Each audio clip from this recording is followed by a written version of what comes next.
अजय, पता है तुम करते क्या हो? सबको जानना है।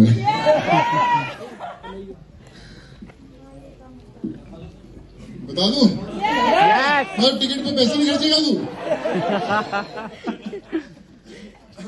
फतेह की शुरुआत हुई थी रियल इंसिडेंट से। जब मैं लोगों की मदद कर रहा था तो बहुत सारे लोगों के साथ साइबर फ्रॉड्स हो रहे थे, इंस्टेंट लोन एप्स, किसी ने सुसाइड कर लिया। ये सब जब इंसिडेंट्स देखे तो मुझे लगा कि ये कहानी लोगों को बतानी जरूरी है।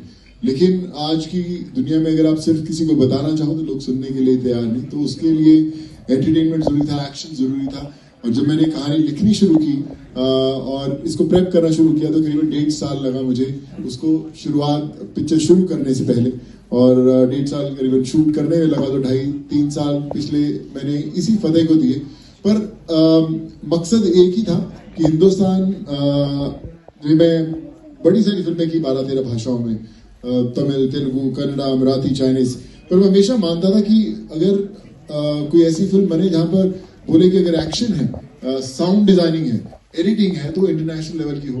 बस उसी को इकट्ठा करते करते समय लग गया और आज जब आपके सामने आ रहा है तो आई होप कि इस फतेह की फतेह जरूर हो गया। Thank you so much. Perfect title for us.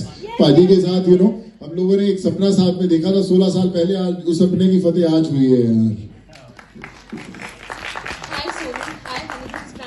India Today आज तक। Hi. My question is for Honey. So Honey, आजकल हम देख रहे हैं हमारे जो सिंगर्स हैं उन पे काफी रेस्ट्रिक्शंस हम देख रहे हैं उनके कॉन्सर्ट्स पे, चाहे वो वायलेंस को लेके हो, चाहे वो किसी और चीज को लेके हो। तो इस पे आपका क्या टेक है? आप ये सवाल पूछ रहे हैं एक समंदर से जो कभी नदी था। तो नदियों को रोकने के लिए कई डैम बनते हैं लेकिन नदियां रोक नहीं पाती हैं। तो एक दिन वो भी समंदर बन जाती है। तो जितने भी मेरे भाई हैं, चाहे वो दिलजीत भाई है, चाहे करण है, चाहे और भी कोई आर्टिस्ट है जिसके रास्ते में कुछ रुकावटें आ रही हैं, कुछ डैम्स बनाए जा रहे हैं, तो मुझे लगता है कि वो उसको पार कर लेंगे। ये सब चीजें तो होती रहती हैं और मैं अब समंदर बन चुका हूँ, खारा हो चुका हूँ किसी काम के लिए।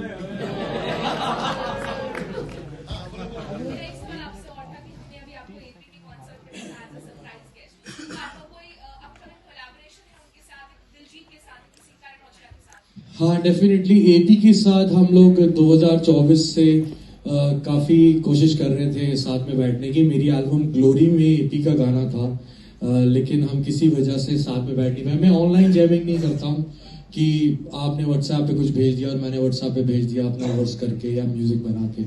सो I want my artist to be in studio with me, to live minimum 1 week with me. I have to understand his psychology, his behavior, his interest about different kind of music. Then I brainstorm everything and create a collaboration. So मैं भी बहुत busy था, AP बहुत busy था।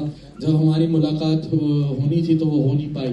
तो definitely अब काफ़ी सारी चीज़ें प्लान हो चुकी हैं, स्ट्रीमलाइन हो चुकी हैं और 2025 में AP टलो यू Honey Singh definitely happening. Hi Sonu, hi Honey paaji, Siddhant this side from E24। पहले सोनू सर, मेरा आपसे एक क्वेश्चन है। ट्रेलर जैसा टीजर हमने जैसे भी देखा और एक्शन सीक्वेंसेस हमने देखे, तो मैं ये पूछना चाहता हूँ कि ये जो एक्शन सीक्वेंसेस हमने देखे वो निंजा असासिन और क्या कहते हैं जॉन विक स्टाइल, और अभी आपने खुद एक विटनेस किया, लोगों ने कहा एनिमल का बाप। What's your take? बहुत आप अंतर्यामी हो बॉस। अगर आपने बोला तो बहुत दूरदर्शी हो, आप समझ रहे हो। आइडिया यही था। मैंने पिछले 22-24 साल जितनी फिल्में की हैं, सो मैंने हर एक देश के एक्शन डायरेक्टर के साथ काम किया और मुझे हमेशा कभी लगता था कि हमारे दोस्त या हमारे परिवार यार हमारी हिंदी फिल्में हॉलीवुड के एक्शन जैसी क्यों नहीं दिखती हैं। सो आइडिया वही था कि कैसा एक्शन बनाना कि जो किसी ने देखा ना हो। मैं अपने बेटा को बिठाया, उनके सब दोस्तों को, यंग जनरेशन आजकल खेलते रहते हैं, मैंने बोला कि आप लोग फतेह क्यों देखने जाओगे? So he said, आप मुझे जानते नहीं तो ऐसा ऑडियंस क्यों देखोगे? उन्होंने कहा कि एक ऐसा एक्शन सीक्वेंस या ऐसी फिल्म में ऐसा एक्शन होना चाहिए जो किसी ने देखा ना हो। तो मैंने बोला कैसा?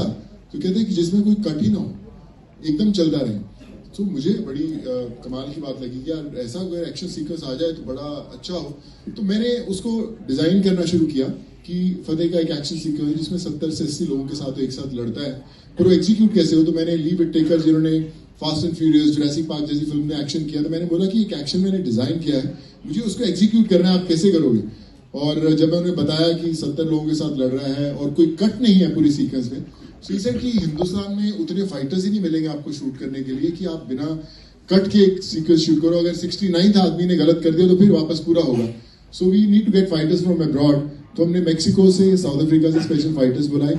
उस एक शॉट के लिए 2.5 महीने प्रेप हुआ था, एक सिंगल शॉट के लिए, और वो we were able to execute that shot. जब आप देखेंगे तो मुझे नहीं लगता कि मैं कहूँ, but I think it's something which we haven't seen. वो ऐसा शॉट है जब पाजी ने मुझे घर पे दिखाया था, वो गाना नहीं बनाता और मैं पागल हो गया था देख के। रफ दिखाया था और इतना क्रेजी है वो, इतना लंबा शॉट है लेकिन आप इन्वॉल्व इतना हो जाओगे, जब वो खत्म होगा तो आप कहोगे यार एक बार दोबारा, ये क्या था, ये क्या देखा मैंने। It's brilliant, what he did is brilliant, it's brilliant guys. Fateh आप पागल हो जाओगे definitely. Well, I am very sure कि वेट वर्थ इट होगा। और अगला क्वेश्चन हनी पाजी मेरा आपसे भी था। पहले बात तो मैं ये बताना चाहता हूँ कि अभी आपकी डॉक्यूमेंट्री देख रहा था, स्क्रीनर आ गया और सरप्राइजिंग एंड शॉकिंग दोनों थी वो, तो खैर उस पर बाद में बात करेंगे। पाजी एक चीज पूछना चाहता हूँ आपसे। आप कई बार आप कहते हैं कि दोबारा जनता को पागल करना है, पागलपन अभी आपने बाहर विटनेस कर ही लिया है एक और, मतलब दिल्ली की जनता लिटरली चक्का जाम करके खड़ी यहाँ पे। और दूसरी चीज, अक्सर पंजाबी सिंगर्स, रैपर्स सब पे एक एलिगेशन लगता रहता है कि गैंगस्टर कल्चर, गन्स वगैरह वगैरह। पाजी एक बार पीछे देखो, वो जो 3 G हुए ना, combo, deadly combo, glamour, guns and guts, तो क्या कहोगे इस 3 G पे? ये यार इसको अगर मैं सीधी भाषा में कहूँ तो हम थोड़े